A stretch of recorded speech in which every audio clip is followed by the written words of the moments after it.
My wife told me. I can't keep lying to myself.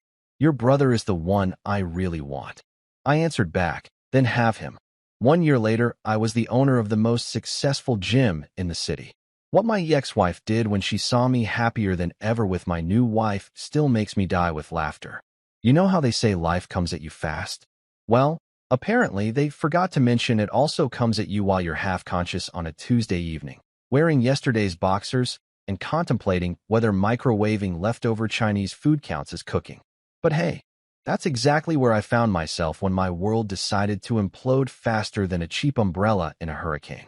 Picture this. There I was, sprawled across our beat-up leather couch like some kind of domestic casualty, remote in one hand, lukewarm Pepsi in the other, brain operating on about 2 functioning neurons. The biggest existential crisis plaguing my marriage at that moment was whether we should blow our last $20 on Pizza Hut or just embrace our inner college students and make some ramen noodles. Real high-stakes stuff, you know? The kind of earth-shattering decisions that keep marriages together for decades. Clara was doing that thing she always did, pacing around our cramped living room like a caged tiger with commitment issues, picking up random objects and setting them down again. I should have known something was brewing in that head of hers, but honestly, I figured she was just stressed about her latest MLM scheme falling through. Again, because apparently selling overpriced candles that smell like autumn dreams and unicorn breath wasn't the get-rich-quick gold mine she'd imagined. But then she stopped pacing. Just froze right there in front of our TV stand, staring at our wedding photo like it had personally offended her entire bloodline. That should have been my first red flag, but like I said, I was operating on minimal brain power and maximum denial. "Jake," she said, and I swear her voice had that weird tone women get right before they're about to ruin your entire existence. You know the one. It's somewhere between a confession at church and someone about to tell you your dog got hit by a truck. "Yeah, babe," I mumbled, not even bothering to look away from the TV. Some reality show about people who marry strangers was on, which in hindsight feels like the universe's idea of a sick joke. She turned around, and that's when I finally looked at her. Really looked. Clara had this expression I'd never seen before, like she'd been carrying around a secret so heavy it was about to crush her into dust. Her eyes were all watery, but not in the cute way you see in rom-coms. More like the way people look when they're about to confess to a hit and run. "I can't keep lying to myself anymore," she said, and my stomach did this weird flip-flop thing that had nothing to do with the questionable egg rolls I'd demolished an hour earlier. Now, I'll be honest with you, my brain immediately went to all the wrong places. Affair with a coworker? Gambling addiction? Secret drug habit? Maybe she'd been living some double life, where she was actually a Russian spy, or something equally ridiculous. But what came next? Man, I couldn't have prepared for that bombshell if I'd had a PhD in relationship disasters. Your brother Marcus is the one I really want. I'm pretty sure my soul left my body for a hot minute. Like, literally just packed up and said, "Nope, we're done here. This is too weird even for us." The Pepsi I'd been casually sipping decided that exact moment was perfect for a grand exit through my nasal passages, and I started coughing like I was trying to hack up a lung. Marcus. My brother Marcus. The same Marcus who thinks deodorant is optional on weekends and considers a clean shirt to be one that doesn't have visible stains on the front. The Marcus whose idea of fine dining is upgrading from 7-Eleven hot dogs to gas station burritos. The Marcus who still lives in our childhood bedroom at Mom's house and has a poster of a Ferrari he'll never afford hanging right next to his high school diploma from 2018. This Marcus we're talking about here. I just sat there for what felt like 17 years, staring at Clara like she'd just announced she wanted to marry a houseplant. My brain was doing this weird buffering thing, like when your internet connection craps out right in the middle of a YouTube video. Everything felt surreal, like I was watching this happen to someone else's life through bulletproof glass. "Say something," Clara whispered, and I could tell she was expecting some kind of dramatic reaction. Maybe she wanted me to throw the remote at the wall, or start crying, or beg her to reconsider. Hell, maybe she was hoping I'd challenge Marcus to some kind of medieval duel for her honor. But you know what? I was fresh out of dramatic reactions. My give-a-damn meter had officially broken somewhere between lying to myself and your brother Marcus. So I just looked at her, deadpan as a brick wall, and said the only thing that made sense at that moment. "Then have him." I swear, Clara's face went through about 15 different emotions in 2 seconds flat. Shock, confusion, maybe a little disappointment that I wasn't putting up more of a fight for the privilege of staying married to someone who apparently preferred my unemployed, energy drink-addicted little brother. What else was I supposed to say? Congratulations on winning the Worst Wife of the Decade award. Thanks for letting me know before you started redecorating our bedroom with Marcus's dirty socks. Should I throw you a going-away party with a cake that says, "Good luck downgrading"? The silence stretched between us like a really awkward yoga pose, and I could practically hear Clara's brain trying to process my complete lack of fight. She probably expected tears, or anger, or at least some kind of passionate speech about our 7 years together. But honestly, I felt nothing. Like someone had just told me it was going to rain tomorrow, or that they were out of my favorite cereal at the grocery store. 7 years of marriage, and this is what it came down to. My wife standing in our living room, confessing she'd rather be with my brother who thinks brushing his teeth twice a week makes him a hygiene expert. The same brother who once tried to impress a girl by showing her his collection of bottle caps. Bottle caps. I finished my Pepsi, set the can down on our coffee table, the same table we'd picked out together during our hopeful newlywed phase, and stood up. Clara was still standing there like a statue, probably expecting some kind of emotional breakdown or at least a strongly worded objection. "Cool," I said, grabbing my keys from the hook by the door. "I'll be at Dave's if you need anything. You know, like help moving Marcus's stuff in." And just like that, I walked out of my own life. Let me tell you something about rock bottom. It has terrible Wi-Fi, and the coffee tastes like regret mixed with disappointment. I'd spent the night at Dave's place, which basically meant sleeping on a couch that smelled like pizza and broken dreams while listening to his roommate practice what I can only assume was death metal violin at 3 in the morning. Classy stuff, really. Dave, bless his heart, had tried his best to be supportive. His version of relationship counseling involved handing me a beer and saying, "Dude, that sucks," approximately every 15 minutes.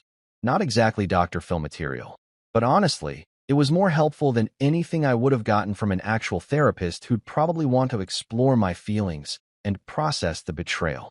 Screw that noise. Some feelings are better left unexplored, like the contents of a gas station hot dog or Marcus's browser history. So there I was the next morning, wearing yesterday's clothes and sporting what I'm pretty sure qualified as clinical depression hair, when I decided to swing by the house to grab some actual clean underwear. Because apparently, even when your life implodes spectacularly, you still need fresh boxers.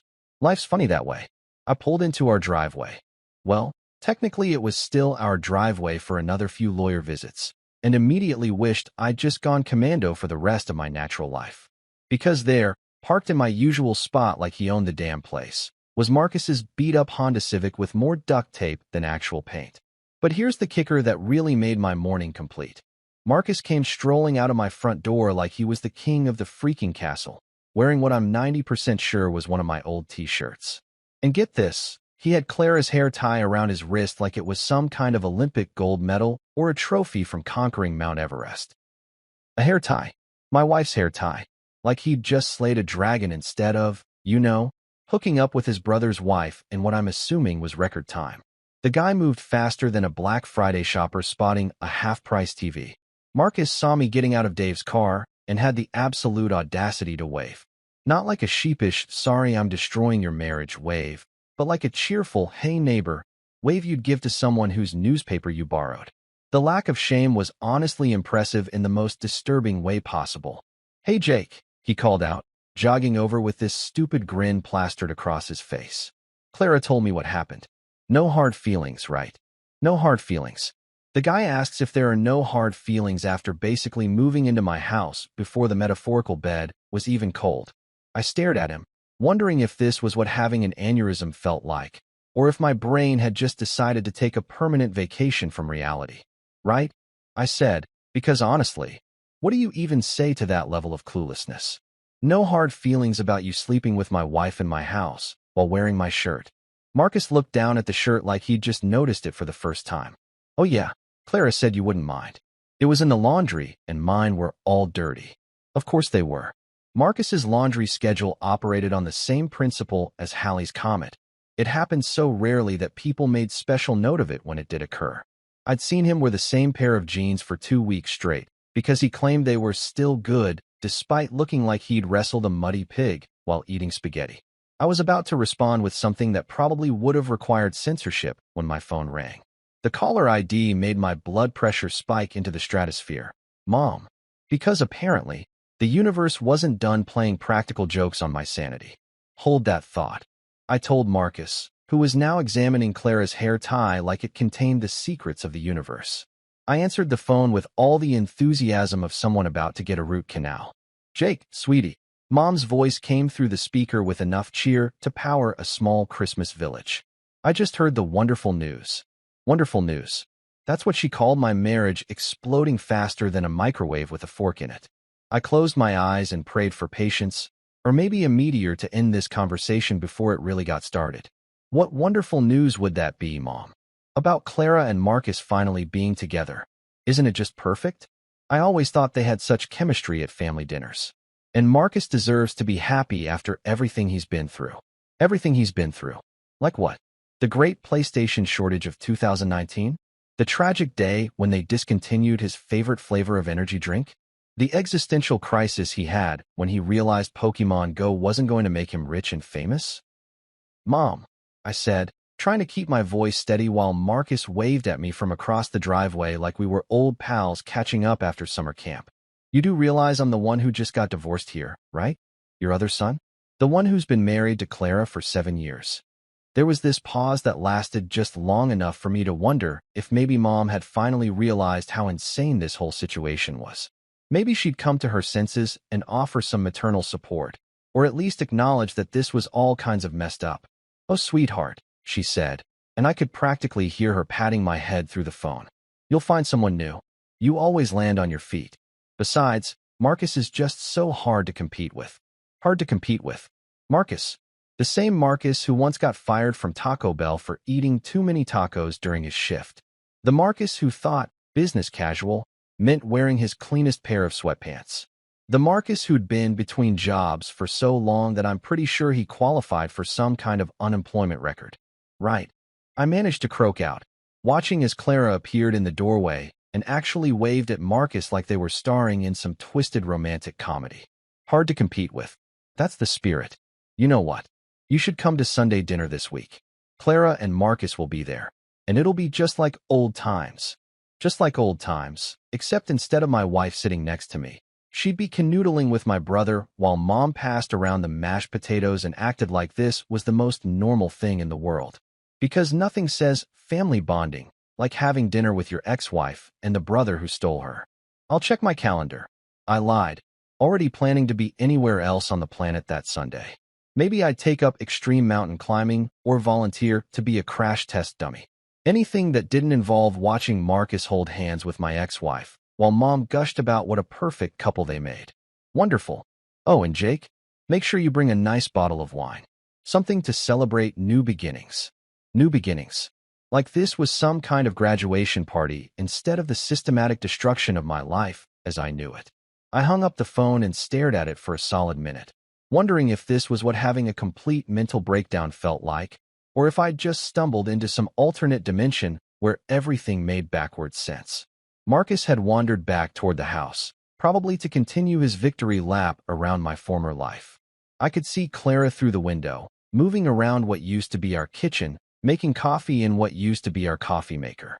The whole scene looked disturbingly domestic, like they'd been playing house for years instead of approximately 18 hours. That's when it hit me. This wasn't just a betrayal or a mistake or some temporary insanity. This was my new reality. My family had basically held a vote, and I'd lost by a landslide. Team Marcus was apparently more popular than Team Jake, and the scoreboard wasn't even close. I got back in Dave's car without grabbing any clean clothes, because suddenly wearing the same underwear for another day seemed like the least of my problems. As I drove away from what used to be my life, I caught a glimpse of Marcus in the rearview mirror, still standing in my driveway, still wearing Clara's hair tie like a badge of honor. My family could probably host their own sitcom at this point. How to Betray Your Own Blood in 30 Days, coming to a streaming service near you, featuring my mom as the cheerfully oblivious matriarch who thinks emotional devastation is just another reason to break out the good china. Because apparently, Every woman's dream is a man who still owes late fees to a video store that went out of business 15 years ago. You know that moment when you realize you've officially hit rock bottom? It's not some dramatic movie scene with rain and violins. It's you, standing in your kitchen at 2 in the afternoon on a Wednesday, wearing the same clothes you've had on for 3 days, trying to drown your sorrows in Ben and Jerry's Chunky Monkey, while contemplating whether cereal counts as a legitimate dinner option. Again, that was me, exactly 1 week after what I'd started calling the Great Marcus Migration, because apparently my brother moved into my life faster than a college freshman moves into a dorm room. I'd been staying at Dave's place, which was starting to feel less like crashing with a buddy and more like becoming a professional couch surfer with commitment issues. Dave had been great, don't get me wrong. The guy let me monopolize his Netflix account and didn't even complain when I ate all his leftover pizza. But I could tell he was starting to get that look. You know the one. That, dude, you really need to get your shit together. Look that friends get when your pity party starts overstaying its welcome. So there I was, spoon deep in ice cream that cost more than my daily food budget should allow, when the universe decided to deliver its next cosmic joke. The freezer, which had been making weird noises for the past couple days like a dying robot, finally gave up the ghost with a pathetic wheeze that sounded disturbingly similar to my marriage. Perfect. Just absolutely perfect. Now even my frozen comfort food was abandoning me.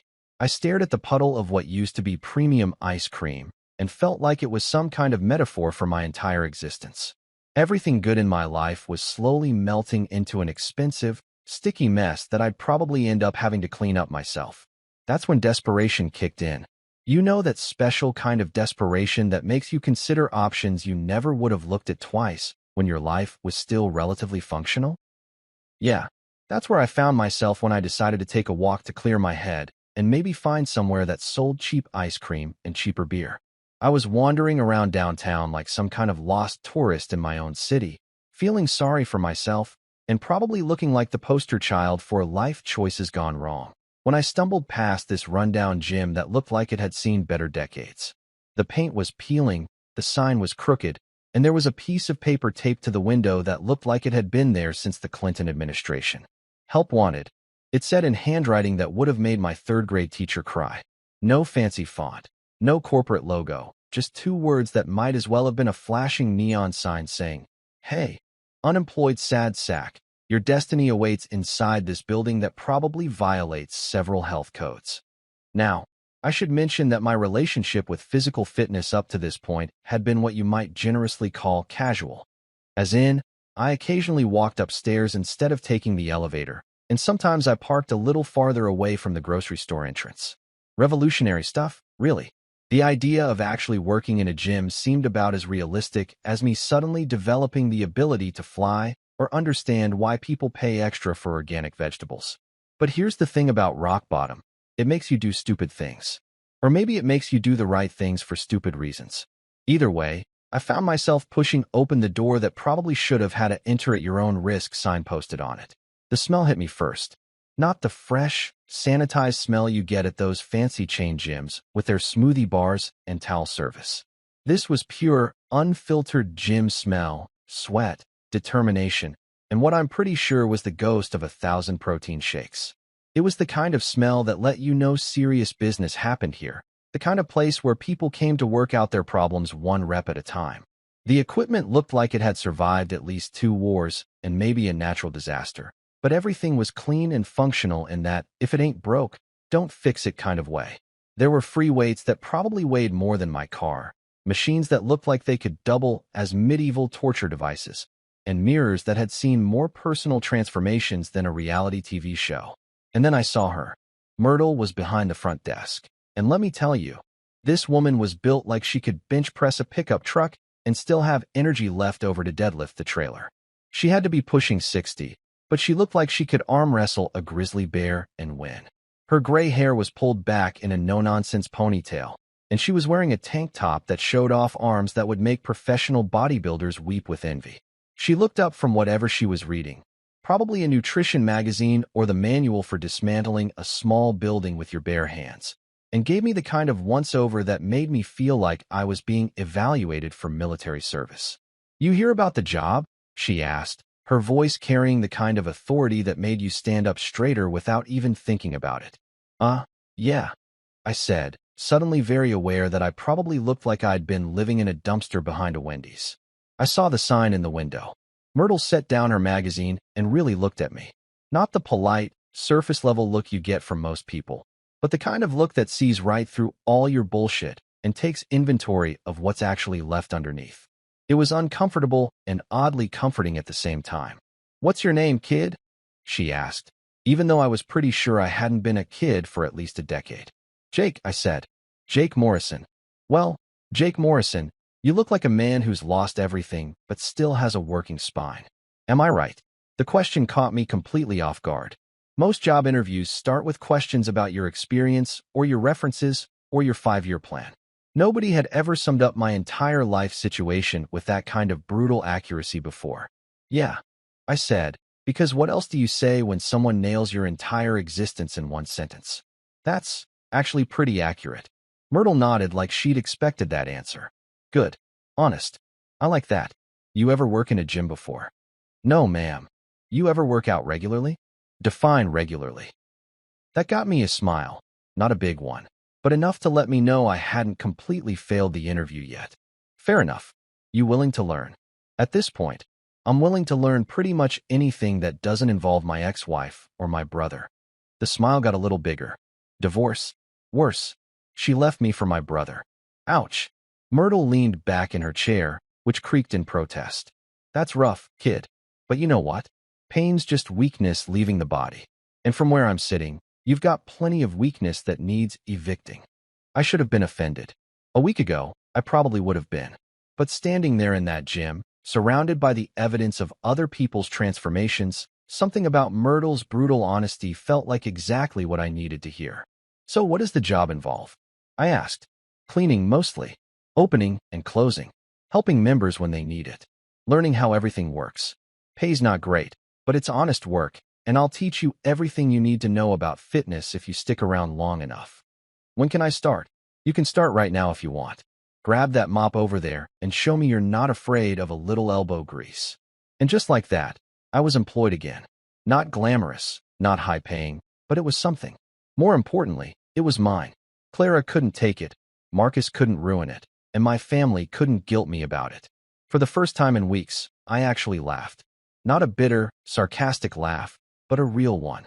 Maybe it was the absurdity of the situation, going from married homeowner to gym janitor in the span of a week. Maybe it was relief at finally having something to do besides wallow in my own misery. Or maybe it was just the realization that sometimes the best thing that can happen to you is losing everything you thought you wanted. The barbell became my therapist, and let me tell you, it was way more reliable than Clara ever was. It didn't lie to me, didn't cheat on me, and didn't suddenly decide it preferred my brother. When I lifted it, it stayed lifted. When I put it down, it stayed down. Simple, honest, predictable. Everything my marriage hadn't been. 3 months into my new life as a professional gym rat with a janitor's salary, I developed what you might call a routine. Wake up at 5:30, slam a protein shake that tasted like chocolate-flavored sadness, hit the gym for my own workout before opening, then spend the day mopping floors and learning the difference between a lat pull-down and a life revelation. Turns out, they're pretty much the same thing. My bank account looked like a phone number from the 1950s, all single digits and crushing disappointment. But weirdly enough, I was starting to feel something I hadn't felt in years. Actual happiness. Not the fake, everything's fine happiness I'd been living with during my marriage, but real, sweaty, exhausted, earned happiness. Myrtle had become part drill sergeant, part therapist, and part surrogate mom who could deadlift a Honda Civic. She'd taken one look at my pathetic attempt at a workout routine and basically redesigned my entire existence from the ground up. "You're not just cleaning this place," she told me during my second week. "You're going to learn how to use every piece of equipment in here. Can't help people if you don't know what the hell you're talking about." So between mopping and restocking towels, I was learning proper form for exercises I couldn't even pronounce. Myrtle would bark corrections at me like I was training for the Olympics instead of just trying not to embarrass myself in front of the mirror. "Your deadlift form looks like a question mark having an identity crisis," she'd yell across the gym. "Straighten that back before you turn yourself into a pretzel." The other gym members had started treating me like part of the furniture, the good kind of furniture, the kind you actually want around. They'd nod when I walked by, ask how I was doing, complain about their jobs while I silently thanked the universe that I didn't have to sit in a cubicle all day pretending to care about quarterly reports. There was Big Jim, a construction worker who looked like he ate nails for breakfast and chased them with concrete. He'd been coming to Myrtle's gym for 15 years and had opinions about everything from protein powder to proper squat depth. Kids got potential, he told Myrtle one day while I was struggling through what was supposed to be a simple bench press. Just needs to stop thinking so much and start lifting. Then there was Sarah, a nurse who worked double shifts and still managed to outlift half the guys in the place. She had this way of making brutal workouts look effortless while discussing the finer points of proper nutrition like she was reading a grocery list. Eat real food, she'd tell me while knocking out pull-ups like they were going out of style. None of that processed garbage. Your body's trying to rebuild itself. Give it something to work with. And somehow, in between learning that my hamstrings were apparently made of concrete and my shoulders had the flexibility of a brick wall, I started transforming. Not just physically, though that was happening too. My arms actually had visible muscles now, my gut was slowly disappearing, and I could climb a flight of stairs without questioning my life choices. But the real change was happening inside my head. All that anger and hurt and humiliation I'd been carrying around, it was getting converted into something useful. Every rep was revenge. Every set was proof that I was still here, still fighting, still worth something. Which is why it was particularly cosmic justice when Clara and Marcus decided to make their grand appearance on a Tuesday afternoon that had started out perfectly normal. I was carrying a stack of weight plates up from the basement storage area because apparently Myrtle believed in something called functional strength training, which seemed to involve moving heavy objects from one place to another for reasons that would become clear later.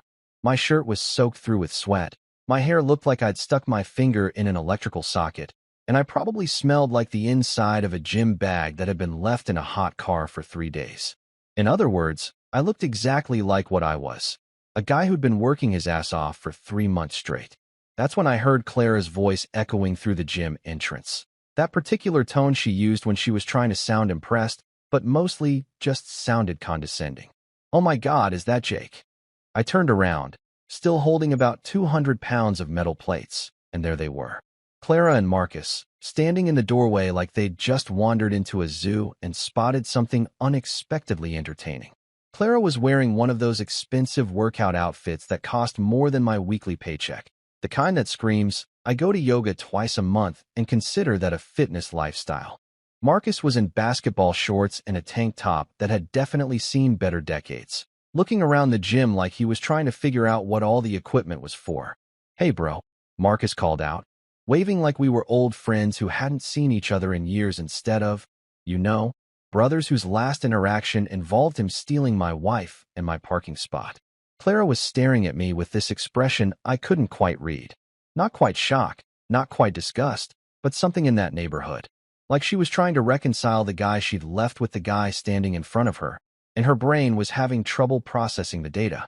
"You're sweaty," she said, like she'd just made some groundbreaking scientific discovery. "No kidding, Clara. That's what happens when you actually work for a living instead of spending your days trying to sell overpriced essential oils to your Facebook friends." But I didn't say that. Instead, I just nodded and kept carrying the weights to where they needed to go. "Yeah, it's called exercise," I said. "Maybe you've heard of it." Marcus laughed like I'd just told the funniest joke in human history. "Dude, you look totally different. Like, way more muscular and stuff. Way more muscular and stuff." The literary genius strikes again. I'm surprised Clara hadn't fallen for his eloquent way with words sooner. "What are you guys doing here?" I asked, setting down the weights and grabbing a towel to wipe my face. Not because I was embarrassed about being sweaty, but because I was pretty sure the combination of sweat and fluorescent lighting wasn't doing me any favors in the looking like a functional adult department. "Oh, Marcus wanted to check out some gyms," Clara said, still staring at me like I was some kind of science experiment. "He's thinking about getting into fitness." Marcus nodded enthusiastically. "Yeah, man, I want to get jacked like you. Maybe we could work out together sometime, like old times." Old times, right, because Marcus and I had such a rich history of working out together. Unless you count the time in high school when he challenged me to see who could eat more hot dogs and then spent the rest of the day throwing up in mom's rose bushes. I'm usually pretty busy during gym hours, I said, which was true. Between my actual job responsibilities and my own workouts, I didn't have time to babysit my brother's sudden fitness aspirations. That's when Myrtle materialized next to us like some kind of gym fairy godmother. She'd perfected this ability to appear whenever drama was brewing, probably from years of dealing with gym members who thought they knew better than she did. "Friends of yours, Jake?" she asked, looking Clara and Marcus up and down with the kind of expression you'd use to evaluate a suspicious package left on your doorstep. "My ex-wife and my brother," I said, because why beat around the bush? Myrtle had heard the whole story anyway, usually while she was correcting my form and dispensing life advice in equal measure. Myrtle's eyebrows went up just a fraction, but she kept her expression neutral. "I see. Well, if you're thinking about joining, we do offer day passes. $30 each.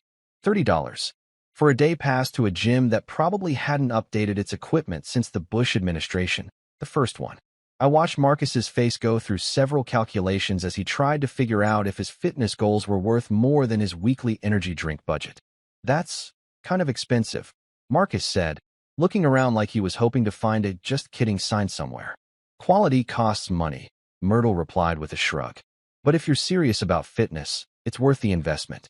Jake here's been training for 3 months, and look at the results." I could practically see Clara's brain working overtime, comparing the guy she'd left with the guy standing in front of her. The guy she'd left had been soft around the middle and softer around the edges. This guy? Well, this guy could probably bench press Marcus if the situation called for it. "We should probably look at a few more places," Clara said quickly, grabbing Marcus's arm like she was afraid he might actually commit to something that cost money. "You know, compare options." "Smart thinking," I said.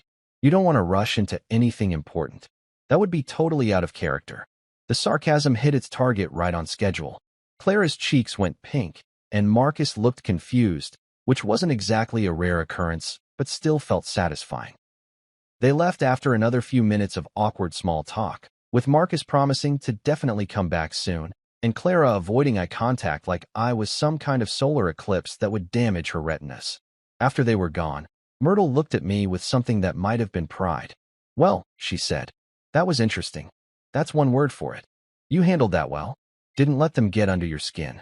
"Yeah, well," I said, picking up the weights again. Hard to feel bad about yourself when you're actually accomplishing something. And that was the truth of it. 3 months ago, I would have been devastated to see Clara and Marcus together. I would have spent the rest of the week analyzing every word, every look, every possible meaning behind their visit. But now I was too busy building something better to worry about what I'd lost. My sweat was proof that I was still fighting. My aching muscles were evidence that I was still growing. And my weird, unexpected happiness was the best revenge of all. Because nothing says, "you made a mistake," quite like thriving without someone who thought they were doing you a favor by leaving. 8 months after my life went from suburban sitcom to Rocky training montage, I was holding a piece of paper that felt like a golden ticket to anywhere but here.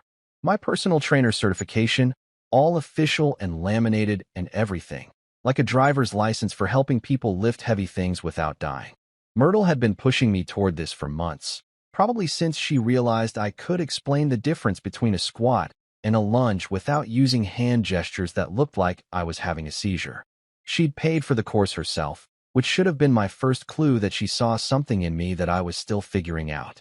"You've got a gift for this, kid," she'd said while watching me help Big Jim fix his deadlift form. "You actually listen to people instead of just waiting for your turn to talk. That's rarer than you think in this business." So there I was, officially qualified to help people transform their lives one rep at a time, when the universe decided to throw me another curveball.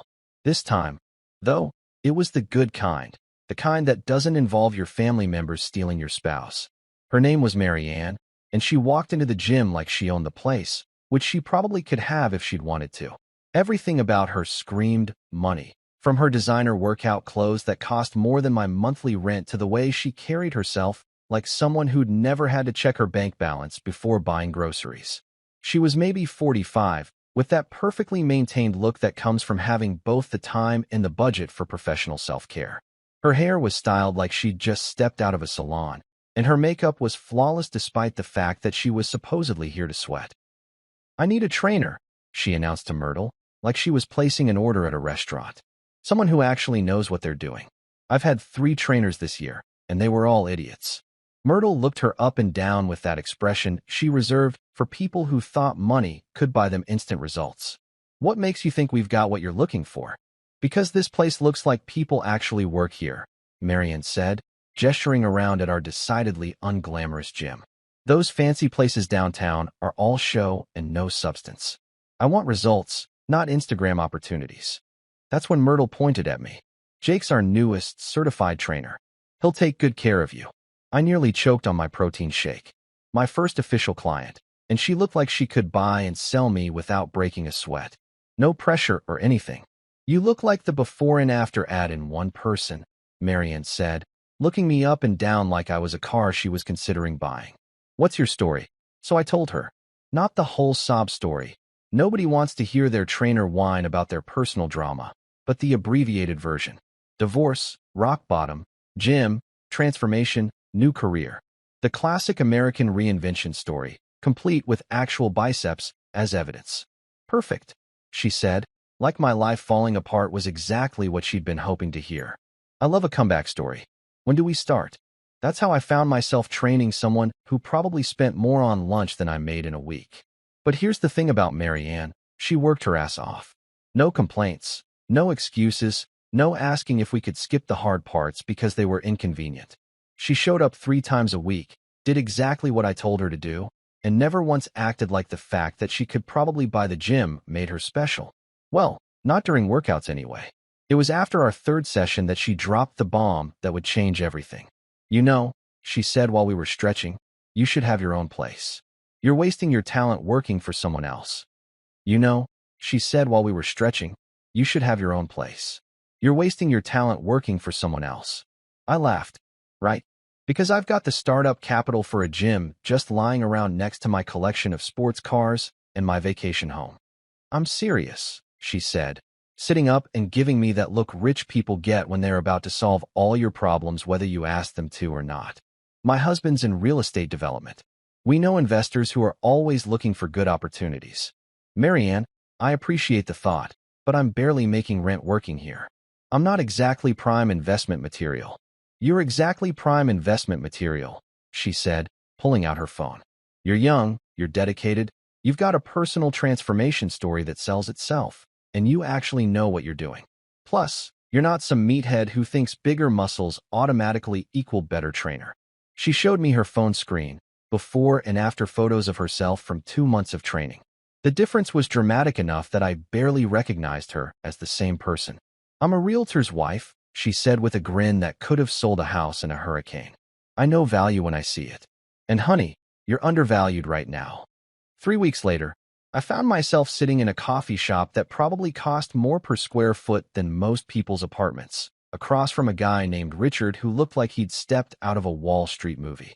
Expensive suit, perfect teeth, the kind of confidence that comes from never having to worry about money. Marianne had set up the meeting, and I'd spent the previous night practicing my pitch in the mirror like I was auditioning for Shark Tank. Which, let's be honest, isn't that far from what this was. "So," Richard said, stirring his coffee like it was a complex financial instrument, "Marianne tells me you've got a business proposal." I'd brought everything: market research I'd printed at the library, photos of my own transformation, testimonials from gym members who'd let me help them. The whole 9 yards, organized in a folder that cost me $12 and probably looked pathetic compared to whatever presentations this guy was used to. But I pitched it anyway. My vision for a gym that wasn't just about lifting weights, but about rebuilding lives. A place that focused on real results for real people, not Instagram selfies and protein shake-up selling. Community-focused, affordable, but still professional enough to attract serious clients. Richard listened without interrupting, which was either a really good sign or a really bad one. When I finished, he leaned back in his chair and studied me like I was a stock he was considering buying. "Marianne was right about you," he finally said. "You do have something different. Most trainers I meet are all flash and no substance. You're the opposite. Is that good or bad for getting investors?" He smiled. "In this case, it's exactly what we're looking for. The fitness industry is oversaturated with fancy gyms that don't actually help people. A back-to-basics approach with proven results? That's marketable. 2 hours later, I walked out of that coffee shop with a business card, a phone number, and the promise of a follow-up meeting with his investment group. Marianne was waiting outside, grinning like she'd just won the lottery. "How'd it go?" she asked. "I think I might actually be crazy enough to try this," I said. "Good," she said. "Crazy enough to try is exactly what you need to succeed. That, and a really good location. I might know a guy who knows a guy about that too." 2 months later, I was standing in an abandoned warehouse that looked like it had been used to film post-apocalyptic movies, imagining it filled with equipment and people and the sound of someone discovering they were stronger than they thought they were. It was perfect, run-down, affordable, and with enough space to build exactly what I'd been dreaming about. The kind of place where transformation happened, not because it was easy, but because it was real. The paperwork was a nightmare, the financing was complicated, and I was pretty sure I'd be eating canned beans for the foreseeable future. But for the first time since Clara dropped her bombshell on my couch, I felt like I was building something that actually mattered, something that was mine, something that nobody could take away, steal, or decide they wanted for themselves. Something that would make my brother's influencer career look exactly as pathetic as it actually was. 14 months after Clara decided my brother was a better life choice than the guy who actually remembered to put the toilet seat down, I was standing in my own gym watching a line of people stretch around the block like they were waiting for concert tickets instead of the privilege of paying me to make them sweat. My gym. Mine. The words still felt weird in my mouth, like trying to say President Jake or lottery winner Jake. Concepts that seemed too good to be true for someone whose biggest achievement last year had been successfully microwaving leftover Chinese food without setting off the smoke alarm. Phoenix Fitness. That's what we'd called it, because apparently I'd developed a sense of drama along with my biceps. Marianne had suggested it during one of our brainstorming sessions, claiming it was perfect for your brand story. I'd rolled my eyes at the time, but now, watching people walk through those doors with hope in their eyes and determination in their step, it felt pretty damn appropriate. The grand opening had been 3 months ago, and I'd honestly expected maybe 20 people to show up. You know, a few friends, some family members who felt obligated, maybe a couple of curious neighbors who wanted to see what all the construction noise had been about. I'd bought enough bagels and coffee for maybe 30 people, figuring I'd rather have too much than run out and look like an amateur. 750 people showed up. 750. I ran out of everything: bagels, coffee, business cards, and nearly my sanity by noon. The line wrapped around the building twice, and I had to call in favors from every food truck in the city just to keep people from rioting over the lack of refreshments. By the end of that first week, I'd signed up more members than most gyms get in 6 months. Not because of some slick marketing campaign or celebrity endorsement, but because word had spread about a place where people actually got results without having to pose for Instagram photos or pretend that kale smoothies were the secret to happiness. The math was beautiful in its simplicity. 750 members at $67 a month each, because I'd done my research and knew that was the sweet spot between affordable enough to commit to and expensive enough to take seriously. That's just over $50,000 in monthly revenue, and after expenses, payroll for my 3 trainers, equipment maintenance, and all the other costs nobody warns you about when you decide to start a business, I was looking at about $15,000 in profit every month. $15,000 a month. Me, the guy who'd been eating ramen noodles for dinner and considering it a balanced meal if I threw in some frozen vegetables. But the real satisfaction wasn't the money, though don't get me wrong, being able to buy groceries without checking my bank balance first was pretty fucking amazing. The real satisfaction was watching people transform.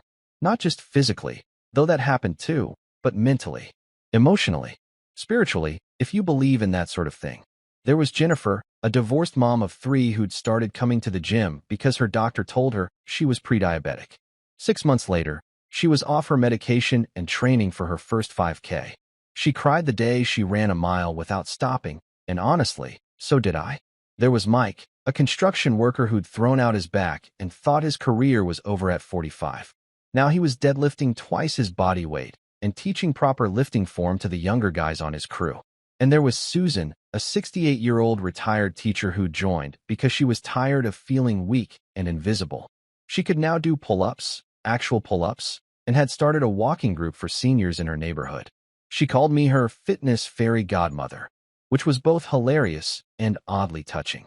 The success stories kept piling up, along with the testimonials and the referrals and the 5-star reviews online. Apparently, treating people like humans instead of walking credit cards was revolutionary in the fitness industry. Who knew? My phone had become this constant source of good news, which was a refreshing change from the months when the only notifications I got were bill reminders and social media updates about Clara and Marcus's perfect relationship. Speaking of which, the texts from Clara started about 2 months after the gym opened.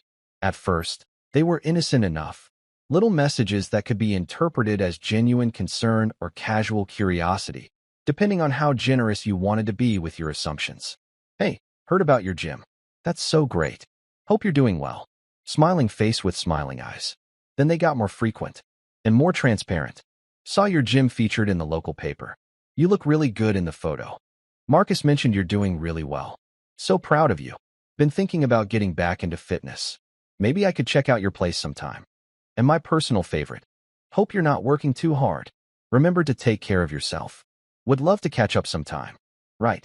She'd love to catch up. The same woman who'd looked at me 8 months ago like I was a particularly disappointing science experiment was now sliding into my DMs like we were old friends who'd just lost touch. I showed the messages to Marianne during one of our training sessions. She'd become not just a client, but a friend and unofficial business advisor, which happens sometimes when someone helped fund your dreams and then watched you actually make them work. Oh, honey, she said, reading through the text while maintaining perfect plank form. She's circling back. Classic move. Circling back. She's realizing what she gave up. You were a work in progress when she left, and now you're the finished product. Successful, independent, obviously thriving without her. That's catnip to someone who thought they were trading up. So what do I do? Marianne held her plank for another 30 seconds before answering, because she was dedicated like that. Depends. Do you want her back? The question hit me like a loaded barbell to the chest. Did I want Clara back? 6 months ago, the answer would have been an immediate, desperate yes. I'd have taken her back without question, probably would have thanked her for giving me another chance. But now I looked around my gym, my successful, thriving, profitable gym, and thought about everything I'd built without her. Not just the business, but the relationships, the confidence, the sense of purpose that got me up at 5 in the morning excited about the day ahead. No, I said, and the certainty in my voice surprised me. I really don't.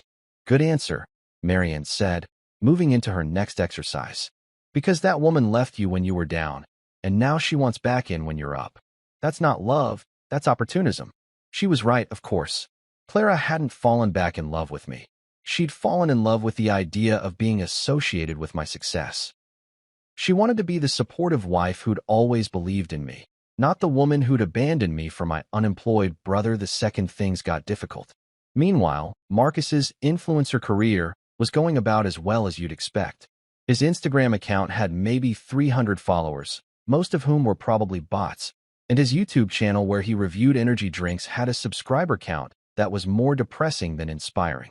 The energy drink companies had indeed sent him free samples, but they'd stopped returning his calls about sponsorship deals around the same time they realized he had the marketing appeal of wet cardboard. According to my mom, who still insisted on giving me updates about their relationship during our weekly phone calls, Marcus was getting increasingly frustrated with his lack of internet fame and had started talking about maybe getting a regular job, like it was some kind of exotic concept he'd just discovered.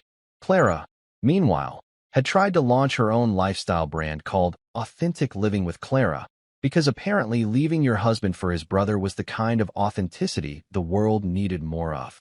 Her blog had maybe 12 regular readers, and her attempts to monetize it through affiliate marketing were generating approximately enough income to buy a fancy coffee once a week. The irony was delicious. While I was building something real, something that actually helped people and generated actual income, they were chasing internet fame and passive income streams that existed only in their increasingly desperate imaginations. My gym was featured in the local newspaper, then a regional fitness magazine, then a national publication about successful small businesses.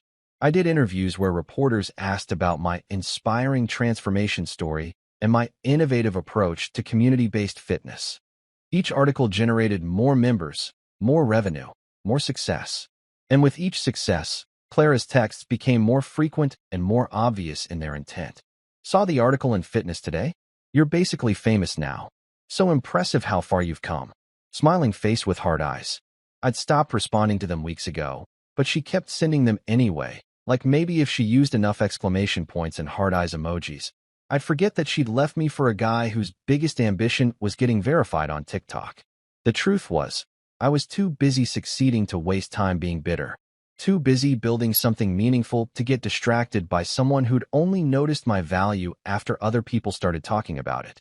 Success, it turned out, was the best revenge. But more than that, it was the best life. And I wasn't about to trade it for anything or anyone who'd already proven they didn't deserve it. You know what they say about timing being everything?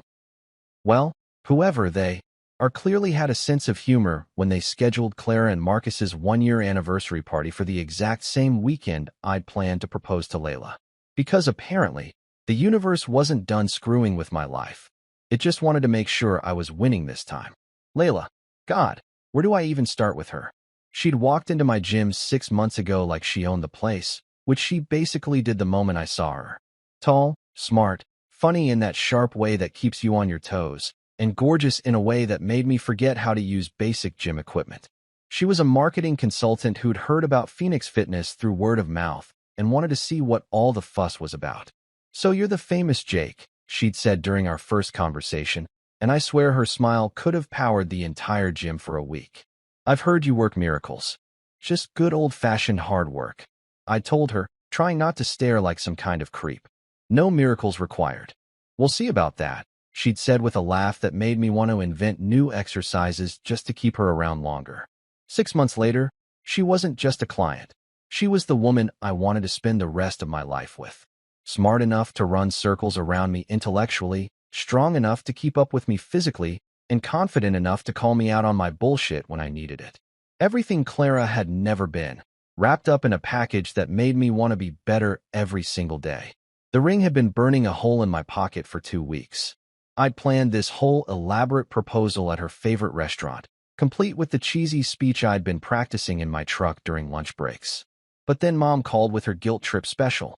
"Jake, sweetie, you have to come to Clara and Marcus's anniversary party. It's this Saturday at the community center. Marcus specifically asked for you to be there." "Mom, I have plans this Saturday." What plans could be more important than family? I could have told her. Could have explained that I was planning to propose to the woman who actually loved me for who I was instead of what I could provide. But something in her voice told me this party was going to be more than just cake and awkward small talk. "Marcus wants to say something important," she continued. "He's been working up the courage for weeks. I think he wants to make things right with you. Make things right." Like there was some magic combination of words that could undo a year of betrayal and family dysfunction. But Mom sounded so hopeful, so desperate for our family to be normal again, that I couldn't bring myself to disappoint her. "Fine," I said, "but I'm bringing Layla." "Oh, you have a girlfriend. That's wonderful, sweetie. I can't wait to meet her."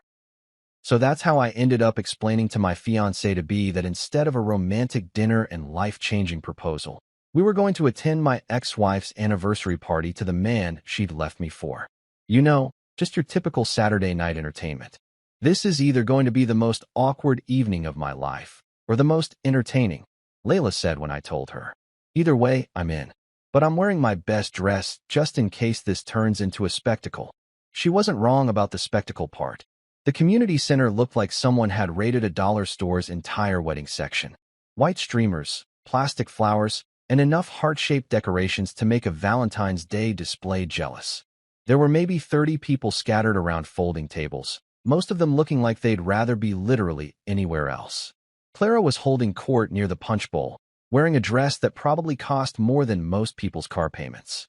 She'd clearly put effort into looking perfect, the kind of effort that screams, "Please notice how amazing my life is," to anyone within a 50-foot radius. Marcus was by the cake, fidgeting with his tie and looking nervous in a way I'd rarely seen. Usually, his biggest stress was choosing between Netflix shows, so seeing him genuinely anxious was actually kind of fascinating. Then Layla and I walked in. I felt the exact moment every conversation in the room paused. Not stopped completely, but that subtle shift that happens when something interesting enters the scene. Layla looked absolutely stunning in a black dress that was elegant without trying too hard, and I'd actually managed to put together an outfit that didn't look like I'd gotten dressed in the dark. But the real show was Clara's face when she saw us. Her expression went through more changes than a slot machine, starting with confusion, moving through recognition, and landing somewhere in the neighborhood of, oh shit, this wasn't part of the plan. Jake, she called out, her voice hitting that artificially bright note people use when they're trying to pretend everything's fine. You came, and this must be Layla, I said, putting my arm around her waist. My fiance. The word dropped into the room like a grenade with the pin pulled out. I hadn't planned to announce it like that, but something about Clara's expectant expression made me want to set the record straight immediately. Fiance. Clara's voice cracked just slightly on the word. That's wonderful. Congratulations. Marcus appeared at her side like he'd been summoned, still looking nervous but trying to play the part of the happy host. Bro, you made it. And wow, Jake, your fiancé is really beautiful. Thank you, Layla said with a smile that could cut glass. It's so nice to finally meet Clara and Marcus. Jake's told me so much about you both. The way she said it made it clear that what I'd told her wasn't exactly flattering, but she delivered it with such sweet sincerity that it took a moment for the insult to register. We made small talk for a few minutes. You know, the kind of conversation where everyone's saying one thing and meaning something completely different. Clara kept complimenting Layla while clearly trying to figure out how someone like me had ended up with someone like her. Marcus kept calling me bro, like we were old friends instead of, brothers whose relationship had been destroyed by his inability to keep his hands off my wife. Then Marcus clinked his fork against his champagne glass, plastic champagne glass, because apparently even their anniversary party was on a budget, and called for everyone's attention. I want to thank everyone for being here to celebrate Clara and me, he started, and his voice was shaking slightly. This past year it's been really something. Clara was beaming at him like he was delivering the Gettysburg Address instead of stumbling through what sounded like a toast he'd practiced in the mirror. Clara, you've changed my life in ways I never expected, he continued, looking directly at her with an expression I couldn't quite read. And I need to be honest about something. Something I should have told you a long time ago. The room went quiet in that way that happens when everyone senses drama approaching. Clara's smile faltered just slightly, and I felt Layla tense up next to me. The thing is, Marcus said, his voice getting stronger, Clara's baby isn't mine. The silence that followed was so complete I could have heard a pin drop in the next county. Clara's face went white, then red, then some color that doesn't exist in nature. I'm infertile, Marcus announced to the room full of our family and friends. Have been since I was a teenager. Mumps complications. Clara's been seeing someone else this whole time, and I want my wife back. And just like that, he turned and looked directly at me. I nearly choked on my punch. The entire room was staring at us like we were the main event at a particularly twisted reality show. Clara looked like she wanted to disappear into the floor, and I honestly couldn't blame her. But you know what? I was done being the victim in other people's drama. I put my arm around Layla and said, loudly enough for the whole room to hear, Marcus, buddy, you couldn't even keep a goldfish alive. What makes you think you're getting me back? The room erupted in a mixture of gasps, nervous laughter, and what sounded suspiciously like my Aunt Helen saying, oh, this is better than my stories. And that's how Clara and Marcus's anniversary party turned into the most entertaining disaster I'd ever had the privilege of witnessing. 3 weeks after the anniversary party that had given our entire family enough gossip material to last until the next millennium, I was sitting in a law office that smelled like old leather and broken dreams, staring at a piece of paper that made about as much sense as a fish trying to climb a tree. Marcus and Clara were suing me. Actually suing me. For half of my gym. I had to read the legal documents 3 times before my brain could process what was happening. According to their lawyer, some guy named Bradley Hutchinson who looked like he'd stepped out of a men's cologne advertisement and had probably never set foot in a gym that didn't have a juice bar. Marcus had emotionally contributed to my success and therefore deserved half of my business assets. Emotionally contributed. Those were the actual words on the legal paperwork.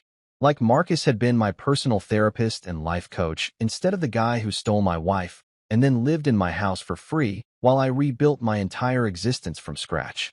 This is bullshit. I told my lawyer, Janet Morrison, no relation, despite the same last name, who had the kind of no-nonsense attitude that made me glad she was on my side.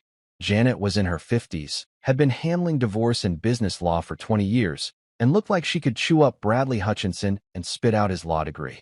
Of course it's bullshit, Janet said, reading through the filing with the expression of someone examining a particularly offensive piece of garbage. But it's legally filed bullshit, which means we have to take it seriously even though it's completely ridiculous.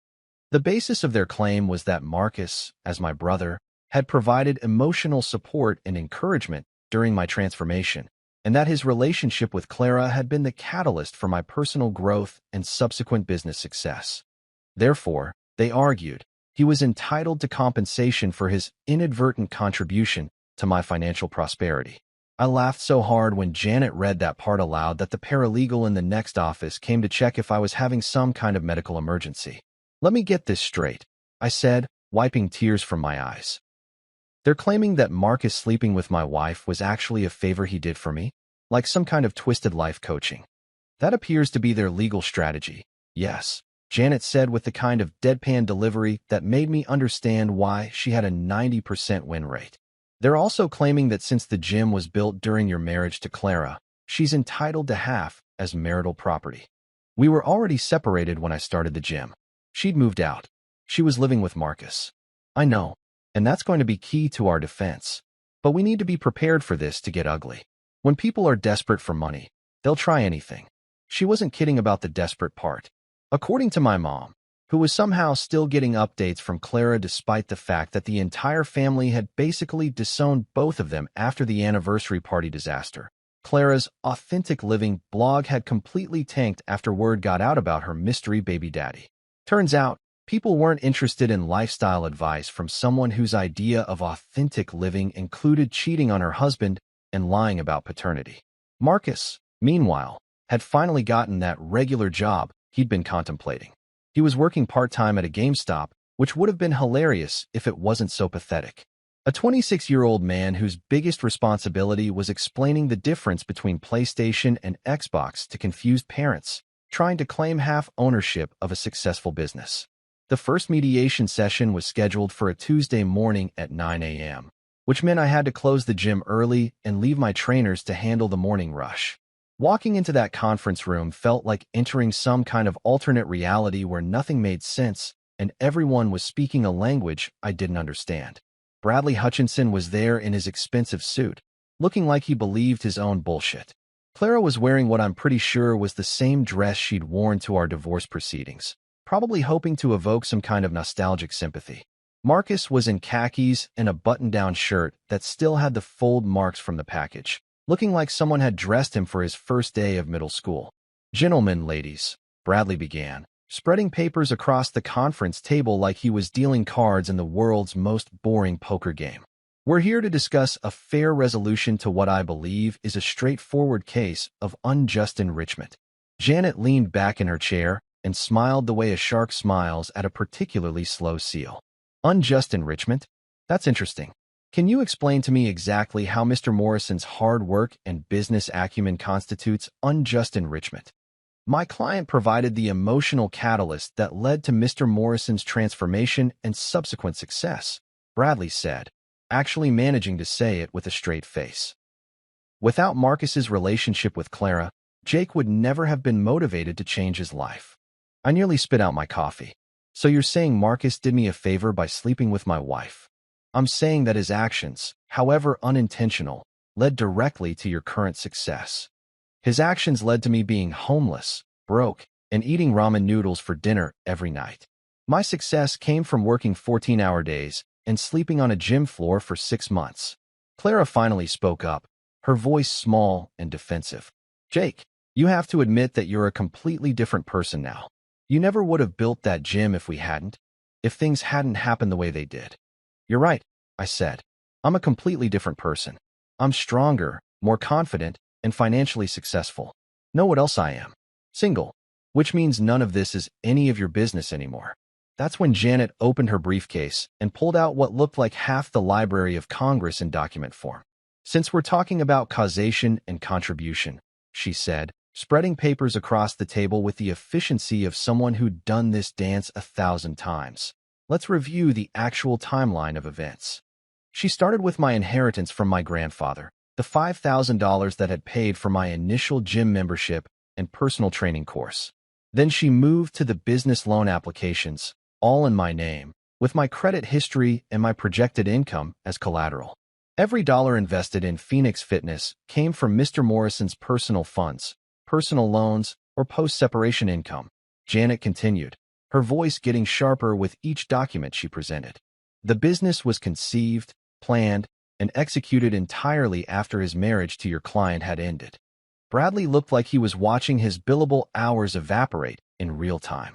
The emotional contribution is not a legally recognizable form of business partnership. Janet cut him off. If emotional trauma entitled people to business ownership, every therapist in the country would own half of their patients' assets. She wasn't done. Next came the receipts, and I mean literal receipts. Every equipment purchase, every business expense, every loan payment, all meticulously organized and documented. Janet had spent the previous week with my accountant, a guy named Mr. Peterson who treated financial records like sacred texts and had the personality of a particularly enthusiastic calculator. Furthermore, Janet continued, Mr. Morrison's business success is demonstrably linked to his personal transformation, which began after his separation from Mrs. Morrison.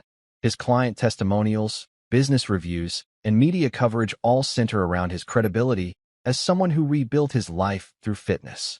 His personal story is his professional brand, and that story begins with overcoming the betrayal he experienced. I watched Clara's face go through several expressions as the reality of their legal position became clear. They didn't have a case.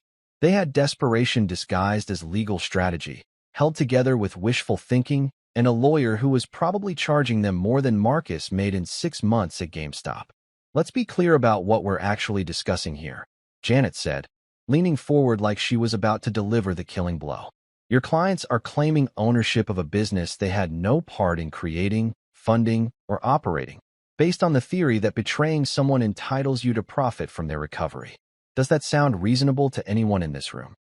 The silence stretched out like a particularly uncomfortable yoga pose. Bradley shuffled his papers like maybe he'd find a better argument hidden between the pages. Clara stared at her hands like they contained the secrets of the universe. Marcus looked like he was trying to solve a math problem that was way above his grade level.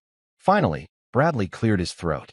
"Perhaps we could discuss a settlement amount that would acknowledge my client's indirect contribution to Mr. Morrison's motivation. How about $0, and they pay my legal fees?" I suggested. "That seems reasonable," Janet agreed with a smile that could have powered a small city. "Shall we put that in writing?" The mediation ended with Marcus and Clara leaving empty-handed and probably owing more in legal fees than they'd ever see from Marcus's GameStop salary.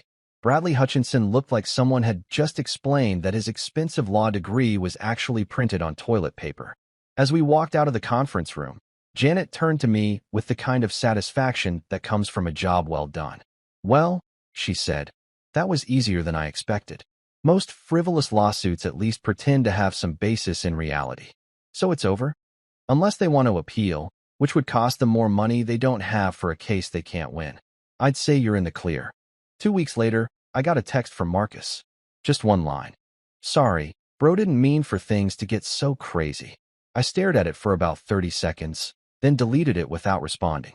Some apologies are too little, too late, and from people who've proven they don't understand what they're apologizing for anyway. Besides, I was too busy planning a wedding to waste time on people who thought betrayal was a valid business strategy. You'd think that after the legal smackdown David had delivered to Clara and Marcus, they'd have learned their lesson about trying to mess with my life. You'd think wrong. Because apparently, some people need to touch the hot stove multiple times before they figure out it burns, and my ex-wife and brother were apparently those people. 3 weeks after their lawsuit died a spectacular death in that mediation room, I got a call from David that started with, "Jake, please tell me you're sitting down for this." Never a good way to start a conversation with your lawyer. "What now?" I asked. already feeling that familiar knot forming in my stomach that appeared whenever Clara and Marcus decided to complicate my otherwise peaceful existence. Clara's demanding another mediation session. She says there are new developments in the case that change everything. What new developments? We settled everything. They withdrew their claims. Case closed. That's what I told her lawyer. But she's insisting there's been a mistake, and she has new evidence that proves her original claims were valid. I rubbed my temples, feeling a headache building. David, please tell me we don't have to go through this circus again. Unfortunately, we do. But Jake, whatever this new evidence is, I guarantee you it's not going to help their case. Desperate people do desperate things, and this screams desperation. He was right, of course. But that didn't make the prospect of sitting in another conference room with my dysfunctional family members any more appealing. 2 days later, I found myself back in that same overpriced conference room, watching Clara fidget with her purse like it contained state secrets while Marcus stared at the table like he was trying to memorize the wood grain pattern. Their lawyer, Bradley, looked like he'd aged about 5 years since our last meeting, probably from the stress of trying to represent clients who kept changing their story. But this time, there was a new player in our little drama. A guy I'd never seen before was sitting next to Clara, holding her hand like they were starring in some twisted romantic comedy. He looked nervous as hell, which made sense considering he was apparently about to become a key witness in whatever new insanity Clara had cooked up. Patricia, our long-suffering mediator, looked like she was questioning her career choices. Ms. Morrison, she began, I understand you have new information you'd like to present? Clara straightened up in her chair, putting on that determined expression she used when she was about to do something particularly stupid. Yes, I'd like everyone to meet Edwin. Edwin Martinez. He's the father of my baby. The silence that followed was so thick you could have cut it with a butter knife. Edwin looked like he wanted to crawl under the table and disappear. Marcus's face went through about 17 different shades of red, and Bradley started scribbling notes like his life depended on it. I just sat there, waiting for the punchline, because surely this was leading somewhere that was supposed to make sense. And how does this change anything? David asked, his voice perfectly calm despite the absurdity of the situation. Because, Clara said, like she was explaining something to a particularly slow child. Edwin and I were together before Marcus and I got together. Which means I wasn't really committed to Marcus, which means our relationship wasn't really legitimate, which means the timeline for Jake's business development needs to be reconsidered. I blinked. Twice. Then I looked at David to see if he was understanding this better than I was. His expression suggested he was just as confused by Clara's logic as I was. Mrs. Morrison, Patricia said slowly, I'm not sure I follow your reasoning. How does the paternity of your child affect the ownership of your ex-husband's business? Because it proves I was emotionally unavailable during the period when Jake was developing his career, which means I couldn't have been providing the spousal support that would entitle me to marital property rights. The logic was so backwards, it was actually impressive. Clara was literally arguing that because she'd been cheating on both Marcus and me, she somehow deserved more of my business. It was like claiming you should get a prize for losing a race because you were running in the wrong direction. Edwin looked mortified. Clara, that's not what we discussed, he said quietly. You said this was just about establishing paternity for custody purposes. It is, Clara insisted. But it also affects the legal timeline of our relationships. Marcus finally found his voice. Wait, so you were cheating on me too?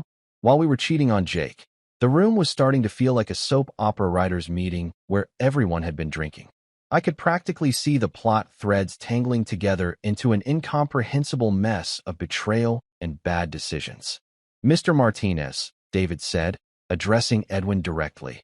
Are you here voluntarily? Edwin looked like he'd rather be getting a root canal. Clara said she needed me to clarify some dates for legal purposes. I didn't realize it was about all this. He gestured vaguely at the rest of us. And when did your relationship with Mrs. Morrison begin? About 2 years ago, Edwin said, not making eye contact with anyone. We met at a photography workshop. I didn't know she was married at first. 2 years ago. That meant Clara had been cheating on me with Edwin before she'd even started her thing with Marcus.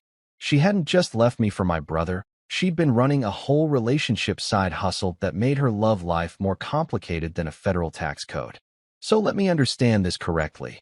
David continued, clearly enjoying himself now. Mrs. Morrison, you were having an affair with Mr. Martinez while married to my client. Then you left my client for his brother while continuing your relationship with Mr. Martinez. And now you're claiming that this somehow entitles you to ownership of the business my client built after your marriage ended? Put like that, it sounded even more ridiculous than it had in my head. Clara's face was getting redder by the minute, and Marcus looked like he was having some kind of existential crisis. That's not how I'd put it, Clara said defensively. Then how would you put it? Patricia asked, and I could tell she was struggling to maintain her professional neutrality. I was going through a difficult period in my life. I was confused about what I wanted. The relationships overlapped, but that doesn't mean I was deliberately trying to hurt anyone. Except that you did hurt people, Edwin said quietly. You hurt Jake, you hurt Marcus, and you hurt me. I thought we had something real, Clara. I thought you left your marriage to be with me. I didn't know about Marcus until last month. Oh, this was getting good. Apparently, Edwin had been under the impression that he was Clara's one true love, not just another guy in her relationship rotation. The poor bastard had been played just as badly as the rest of us. Edwin, please, Clara said, reaching for his hand. He pulled it away. No, Clara. I've been thinking about this ever since you told me about this lawsuit. You told me you left Jake because you realized you loved me. But you didn't leave Jake for me. You left him for Marcus. And you didn't tell Marcus about me until you needed me for this legal thing. Marcus was staring at Edwin like he was seeing him for the first time. You mean you two were together this whole time? While Clara and I were together. I thought Clara had broken up with you, Edwin said. She told me you guys were just friends helping each other through difficult times. The room was turning into a real-time relationship autopsy, and it was simultaneously the most uncomfortable and most entertaining thing I'd ever witnessed. Clara's web of lies was unraveling faster than a cheap sweater in a washing machine. Gentlemen, David said, clearly recognizing that this was the perfect moment to drive the final nail into their case's coffin. I think we need to establish some facts here. Mr. Martinez, are you seeking any ownership rights in my client's business? What? No. I don't even know what business you're talking about. I'm just here about paternity stuff for the baby. Perfect. And Mr. Marcus Morrison, given what you've just learned about the true nature of your relationship with Mrs. Morrison, do you still feel you have grounds for an ownership claim based on emotional contribution? Marcus looked like he'd been hit by a truck full of reality.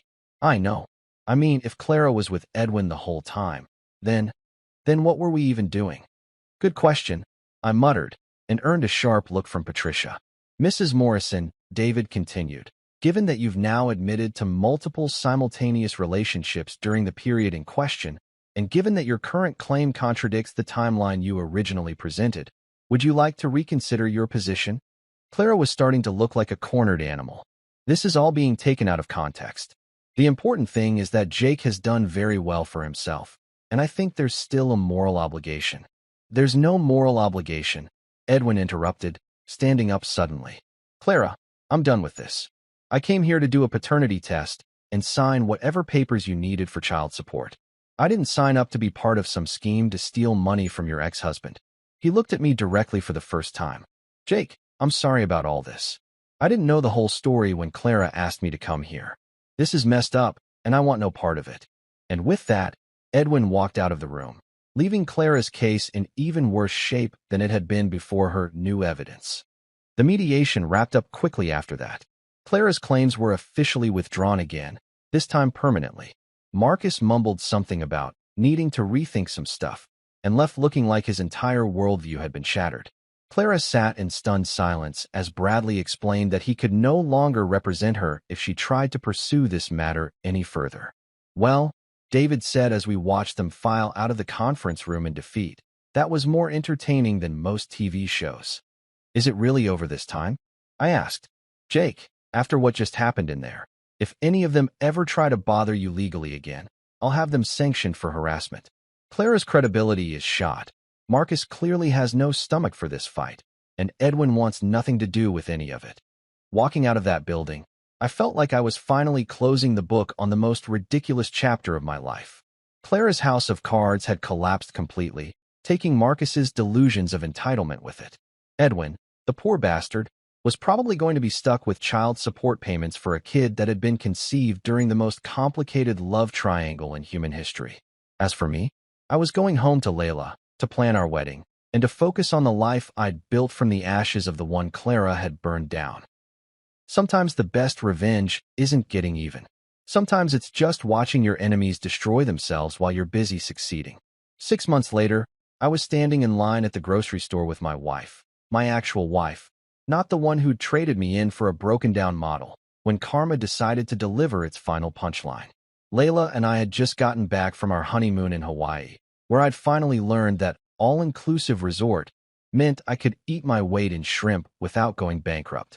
We were both sporting wedding rings that actually meant something and tans that came from lying on beaches instead of working under fluorescent lights. "Grab some of that protein powder," Layla said, pointing at the supplement aisle. "You're out of the chocolate kind." That's when I saw her. Clara, standing in the cereal aisle looking like life had been using her as a punching bag. Her hair was in a messy ponytail.